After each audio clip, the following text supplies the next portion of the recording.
दिलेर खान साहब ने खरीदा भेजा है युवराज के लिए। शंभूराजे, इरादा तो बुलंद है आपका, लेकिन मंजिल की राह हमारे शामियाने से होकर गुजरती है।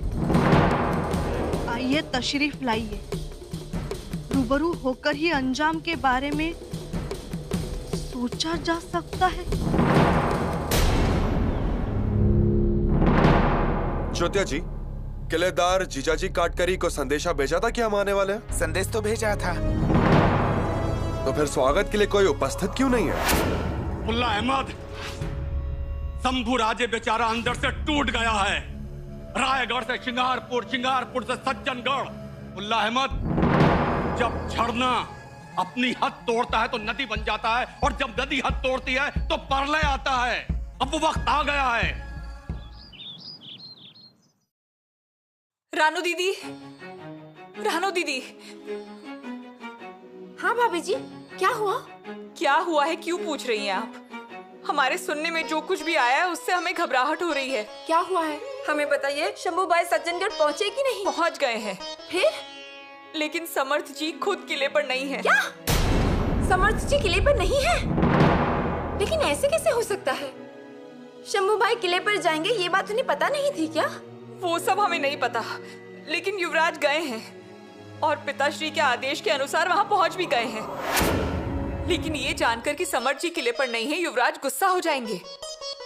गुस्सा तो होंगे ही, पहले तो उन्हें जाना ही नहीं था। हमने उन्हें जाने के लिए आग्रह किया, इसलिए वो गए। पहले से ही वो दुखी थे और ऊपर से ये सब। इसीलिए तो हमें चिंता हो रही है।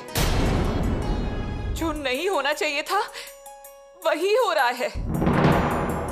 तो अब समर्थ जी के आने तक शंभू भाई को वहीं पे रुकना पड़ेगा। युवराज रुकेंगे? रुकना ही चाहिए, परंतु अगर भैया यहाँ रुक गए तो पिताश्री और भैया के मिलने का वक्त और आगे चला जाएगा। हमारी तो कुछ भी समझ में नहीं आ रहा है रानू दीदी। दिलेर खान का खलीता पढ़कर हम पहले ही बहुत डरे हुए हैं। वो दिलेर खान की ही राह देख रहे हैं। राह नहीं, वो तो निशाना लगा कर बैठा है। अगर मौका मिला तो उस दिलेर खान का सर काट ही डालेंगे हम। अगर समर्थ जी किले पर नहीं है तो वहाँ युवराज का रुकना बिल्कुल मुमकिन नहीं है। हम जाएंगे। भाभी जी, भवानी बेटी को लेकर जाएंगी? नहीं नहीं, हम जाते हैं। रानू दीदी आप? हाँ, हम जाते हैं। अभी इसी वक्त निकलते हैं। हमारे साथ 8-10 लोगों की टुकड़ी ही काफी है। भाभी जी, हम हवा की रफ्तार से किले पर जाते हैं। समर्थ जी के आने तक हम भाई को वहीं पर रोक के रखेंगे। एक बार भाई और समर्थ जी की मुलाकात हो गई तो फिर शंभू भाई रायगढ़ जा सकते हैं और फिर हम हमारे ससुराल वापस चले जाएंगे। रानू दीदी, हम जानते हैं युवराज आपकी बात को नहीं टालेंगे, लेकिन फिर भी हम भी चलते हैं आपके साथ। भाभी जी, आप भवानी बेटी का ख्याल रखिए और हमेशा हमारे भाई का साथ दीजिए। जब तक हम हैं, भाई को कोई भी गलत फैसला नहीं लेने देंगे। रानू दीदी, आते हैं हम।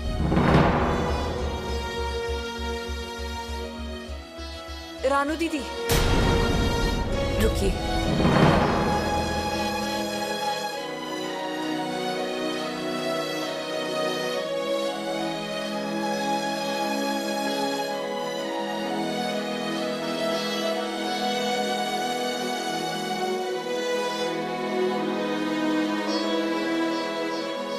आपके सुहाग को सही सलामत रायगढ़ पर ले जाने की जिम्मेदारी हमारी। आते हैं हम।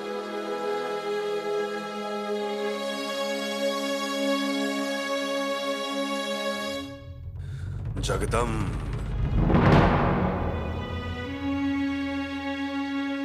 महाराज, आप जल्दबाजी ना करें। किस बात की? शंभू राजा को किले पर वापस बुलाने की। शंभू राजे समर्थ से मिलेंगे और फिर आएंगे किले पर। हमें लगता है उन्हें वहीं समर्थ जी के साथ रहना चाहिए। यही हमारे और उनके हित में होगा। हमें कुछ समझ नहीं आया। मतलब शंभू राजा वहाँ रहकर इतना आत्मचिंतन करें कि वे किले से नीचे ही ना आ सके। चाहिए तो आप वैसे संदेश भेज दीजिए। बस खामखा बातों को बढ़ाइए मत। महाराज, आपकी आज्ञानुसार युवराज किले पर पहुंच गए, लेकिन समर्थ जी से वो मिल नहीं पाए। मतलब? समर्थ जी किले पर नहीं है। समर्थ जाफर या मसूल में होंगे। उन्हें संदेशा भेजिए, कहिए शंभूराज किले पर आए हैं, वो तुरंत ही किले पर आ जाएंगे। जी महाराज। महाराज, समर्थ जी के आने तक किला ना छोड़ने का आदेश भेज दीजिए।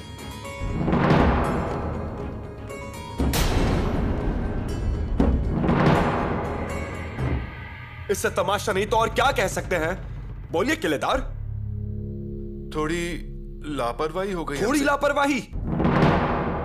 इतनी दूर से हम सज्जनगढ़ पर आए हैं, सारे काम छोड़कर हम यहां आए हैं। हम सज्जनगढ़ पर आए इसलिए बड़े लोग मोर्चे निकालते हैं, कितने लोग हमें भला बुरा सुनाते हैं। महाराज का आदेश हम सर आंखों पर रखकर सज्जनगढ़ आते हैं और हमारा स्वागत करने के लिए कोई भी नहीं आता। किलेदार जीजाजी काटकर, आप तो पुराने हो, ये सारी बातें आपको तो पता होनी चाहिए। हमने जानबूझकर नहीं किया युवराज। मतलब आप आएंगे और हम नजरअंदाज करें, ऐसा नहीं हुआ है। ऐसा कभी होगा भी नहीं। ये देखिए खलीता। कौन सा खलीता? हमें बस इतना मालूम था कि कोई खास आदमी किले पर आने वाला है। खास आदमी? जी हाँ, और आजकल खास आदमी तो किसी को भी बोलते हैं, इसीलिए हम भी थोड़े से असावधान हो गए। अब आप ही देख लीजिए, अगर आपके नाम का जिक्र इस खलीते में होता तो हम सबको छोड़ छाड़ कर आपसे मिलने आ जाते। हमारे नाम का जिक्र नहीं है? खलीते पर दस्तूर प्रबंधकों के हैं और हम खास आदमी। युवराज शब्द लिखने के लिए कलम डगमगाती नहीं है इनकी। युवराज जी, प्रबंधकों की इतनी हिम्मत हो गई है। अभी जो जैसा है वो आपके सामने ही है युवराज जी। और खलीता भी ऐसा आया था कि किले पर किसी को भी उसका आश्चर्य नहीं हुआ, देखिए। इसीलिए समर्थ जी भी निकल गए। हाँ, अभी अगर खलीते में आपका नाम होता तो वो भी यहाँ रुक जाते। एक और महाराज हमें आदेश देते हैं कि समर्थ से मिलने जाइए, पर दूसरी ओर ऐसे इंतजाम किए जाते हैं जिससे समर्थ हमसे मिल ही ना पाए। और कितना नीचे गिरेंगे प्रबंधक। युवराज जी, आप अभी थक हार कर आए हैं। समर्थ के मन के श्लोक लोगों के हित के लिए होते हैं। हमारे प्रबंधक जो मन के श्लोक लिखते हैं उससे युवराज को चोट ही पहुंचती है। इसका जवाब देना ही पड़ेगा, देना ही पड़ेगा। महाराज ने शाबाशी दी, इसलिए सर पर मत चढ़ना कलश। आज जो भी हालात पैदा हुए हैं उसके लिए तुम ही जिम्मेदार हो। मैं? हमने क्या किया है? अरे तुम ही कर रहे हो ये सब। तुम्हें क्या लगता है हम कुछ समझ नहीं सकते? ध्यान रखना, तुम पर बारीक नजर है हमारी। उचित समय आने पर महाराज के सामने तुम्हारी कुंडली रख दूंगा। उचित समय का अर्थ क्या है? आपको जो कुछ बोलना है वो आज ही बोलिए महाराज के सामने। हम डरते नहीं हैं। वैसा नहीं होता कलश। शिशुपाल के 100 अपराध भगवान श्री कृष्ण ने होने दिए, फिर उसका वध किया। अगर बड़ी सजा देनी हो तो बड़े अपराध भी होने देने पड़ते हैं, समझे? इसे कहते हैं राजनीति। तुम करते हो ना, उसे प्यादा चलाना कहते हैं। अन्नाजी पंत, आप तो स्वराज्य के सुरनीस हैं ना, और मैं स्वराज्य का आदर करता हूं, इसलिए आपको जो कुछ कहना है वो स्पष्ट कहिए, मन में कुछ मत रखिए। स्पष्ट कहूं? आज ही। क्यों डर गए बड़ी सजा से? डरा और मैं? बिल्कुल नहीं, लेकिन मुझे पता तो चले कि आप मुझे क्यों बोल रहे हैं। ठीक है, स्पष्ट बोलता हूं। युवराज का बर्ताव पहले से अच्छा नहीं था। ऊपर से तुमसे दोस्ती होने के बाद तो फिर पूछने की जरूरत ही नहीं। वो कहते हैं ना, कुसंगति से इंसान बिगड़ जाता है। वैसे ही हुआ है। असल में युवराज बिगड़े हैं, ये बात मैं नहीं मानता। और मैं उन्हें क्या बताता हूँ? आपको क्या लगता है वो मेरी सुनते हैं? तुम कुछ भी कहो कलश, मेरे पास पक्की खबर है। लगान माफी की कल्पना तूने ही उनके दिमाग में डाली ना। गरीब जनता का हाल देखकर उन्हें दया आई, ये बस बताने के लिए। उसके पीछे का सूत्रधार तू है। आपने सब पहले ही तय किया है क्या? आप कुछ सुनते ही नहीं हैं। अब तुम ही सुनोगे। वो शाक्त समुदाय का पागलपन तुम्हारे कारण आया ना? क्या बोलना? क्या बोलें और क्या समझाएं? आपको शाक्त समुदाय के बारे में कुछ नहीं पता। हम सब जानते हैं। देवी की स्थापना की, पूजा की, मध्याह्न का नैवेद्य दिया, पशुओं की बलि दी, जारण मारण, अघोरी साधना। अरे अरे अरे अरे अरे अरे अरे अरे और क्या सिखाना बाकी छोड़ा है तुमने? जारण मारण, अघोरी विद्या, ये सब आपकी कल्पनाएं हैं। हमारे शंभू राजे हीरा हैं, हीरा। हीरा है या कांच का टुकड़ा, ये समय पे पता चलेगा सबको। महाराज के अतुल्य पराक्रम के कारण फैली हुई अनंत कीर्ति के प्रकाश में चमकने वाला कांच का टुकड़ा, और कुछ नहीं। शंभू राजे हीरा हो या कांच का टुकड़ा, निगलने की कोशिश मत कीजिए। जान जा सकती है आपकी, ध्यान रखिए। और हाँ, वैसे वो एक कहावत है ना, छोटा मुंह बड़ी बात, वैसा मत कीजिए आप। जय मां चंडी।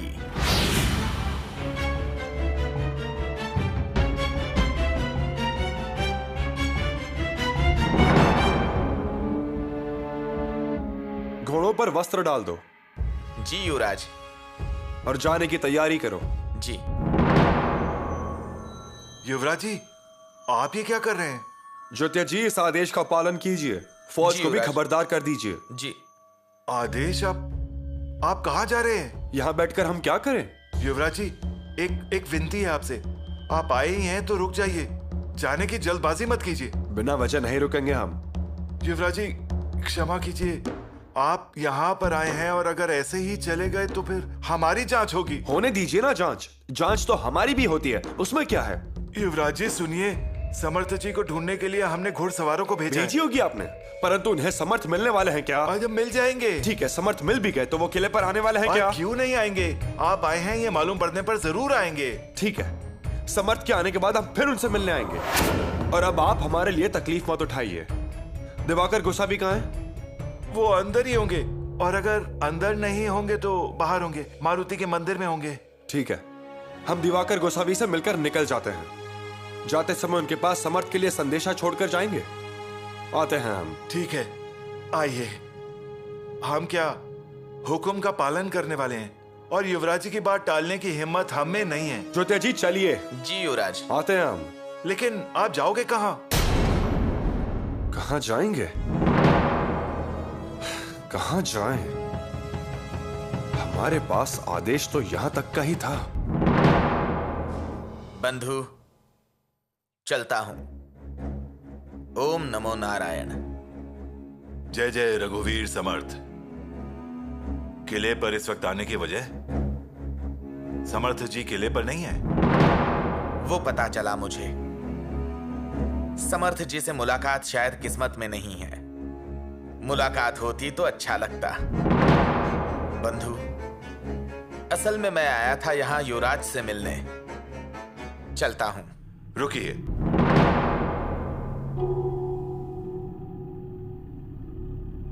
जाने से पहले प्रसाद लेकर जाइए। समर्थ जी के प्रसाद को हम मना नहीं करेंगे, पहले युवराज से मिलेंगे। आपके मठ की जमीन का तो मुकदमा भी चल रहा है ना? जी। तो उसके आगे क्या हुआ? कुछ होगा ऐसे लगता नहीं। न्याय नहीं मांगा आपने? मांगा ना, लेकिन कुछ नहीं होगा। अजी युवराज ने खत भी दिया था रायगढ़ के अधिकारियों के लिए, लेकिन वहां युवराज के आदेश की, खत की कोई अहमियत नहीं है। कोई उनके हुक्म की ताबेदारी नहीं करता। ऐसा होना अच्छा नहीं है। प्रबंधक को युवराज जी को अंदर रखना चाहिए। मुझे भी वही लग रहा था, इसलिए मठ की इनाम की जमीन के बारे में सारी हकीकत युवराज को बता दी। उनकी सिफारिश भी लेकर गया, लेकिन हाथ कुछ नहीं लगा। अधिकारी युवराज के आदेश को कचरे में डाल देते हैं। हमें तो विश्वास ही नहीं हो रहा। मैं क्यों झूठ बोलूंगा? अधिकारी कहते हैं वो बस महाराज के बेटे हैं, यही उनका बड़प्पन है। खुद का बड़प्पन कुछ नहीं। युवराज की वहाँ कोई इज्जत नहीं करता। श्री राम, श्री राम। वही बताने आया था। उसकी जरूरत नहीं है, हम समझ गए हैं। युवराज, क्या कहा ना जी पंत ने? मैं वो बता नहीं पाऊंगा और आप वो सुन नहीं पाएंगे। स्पष्ट से बोलना यह साधु का गुणधर्म होता है। कहिए। आखिरकार हमारे पास भेजा ना, वो युवराज का बड़प्पन है। हमने उनसे उनकी मुद्रा देने के लिए कहा, लेकिन उन्होंने दी नहीं। उन्हें वो अधिकार नहीं है। उनकी मुद्रा लेकर आपने इनाम हासिल करने के लिए अगर जमीन कब्जे में ली होती तो आपकी मुश्किलें बढ़ाने का काम हमने किया होता। युवराज, एक बात बतानी थी। अब बताने और सुनने में आखिर रह ही क्या गया है बाबा जी?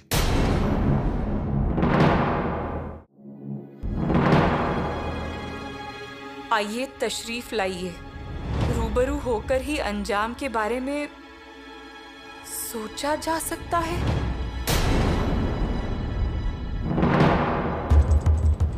ये आपकी समझ में नहीं आ रहा युवरागी। हम भी यहां ज्यादा दिन रहने नहीं वाले हैं। जो कुछ भी फैसला लेंगे वो किसी सरफिरे की तरह भावनाओं में आकर बिल्कुल नहीं लेंगे। वो छत्रपति के बेटे और स्वराज्य के युवराज का लिया हुआ फैसला होगा।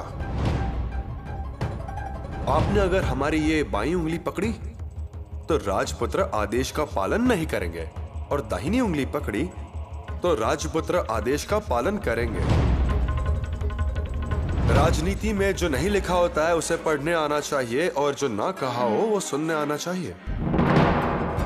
पढ़िए, सुनिए, सारी बातें समझ जाएंगी।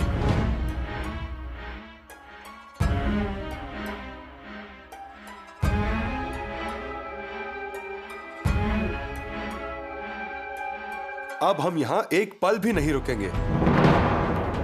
युवराज, कुछ गलती हुई मुझसे। आपसे क्या गलती होगी?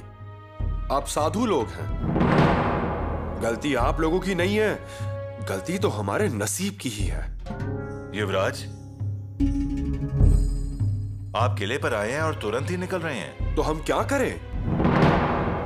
रायगढ़ से श्रृंगारपुर आए, श्रृंगारपुर से सज्जनगढ़ आए। हमें लगा यहां तो मन को शांति मिलेगी, लेकिन यहां भी समर्थ नहीं है। क्या चल रहा है ये सब हमारे ही मामले में क्यों हो रहा है? मिल जाएंगे।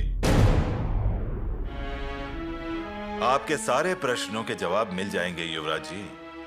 आप किले पर रुकिए और श्री जी की आरती सुनिए, और किले का प्रसाद भी लीजिए, दाल और गुड़ का। नहीं, अब हमारी ऐसी कोई भी इच्छा नहीं है। युवराज, वास्तव में श्री प्रभु रामचंद्र सीता माता वनवास से छूटे नहीं। सीता माता को रावण भगा कर ले गया। दिवाकर जी, आप हमें प्रभु रामचंद्र का उदाहरण दे रहे हैं, लेकिन प्रभु रामचंद्र को उनके वनवास की वजह भी मालूम थी और अवधि भी पता थी। हमें दोनों ही नहीं पता। इसके अलावा प्रभु रामचंद्र को यह भी पता था कि वास्तव में रावण कौन है, किसके साथ झगड़ा है। हमें तो रावण कौन है यही समझ नहीं हो रहा। हमारा अच्छा काम भी रावण बनके हमारे सामने खड़ा रहता है, जबकि सबको पता है कि आखिर असली में रावण है कौन। तो उनके पास जाने में क्या बुराई? दिवाकर बाबा, समर्थ को हमारा प्रणाम बोलिएगा। आते हैं हम।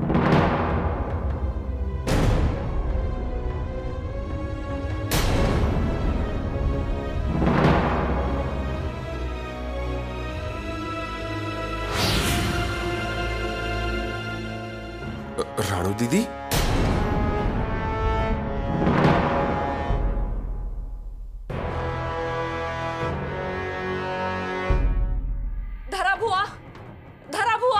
रानी, क्या हुआ? इतनी जोर से क्यों आवाज लगा रहे हो आप? क्या हुआ? तैयारी कीजिए आप, हमें निकलना होगा। तैयारी? कहाँ जाना है? रायगढ़ पर। हाँ, पर इतनी जल्दबाजी में? देर होने से पहले वहां पहुंचना होगा। तैयारी कीजिए।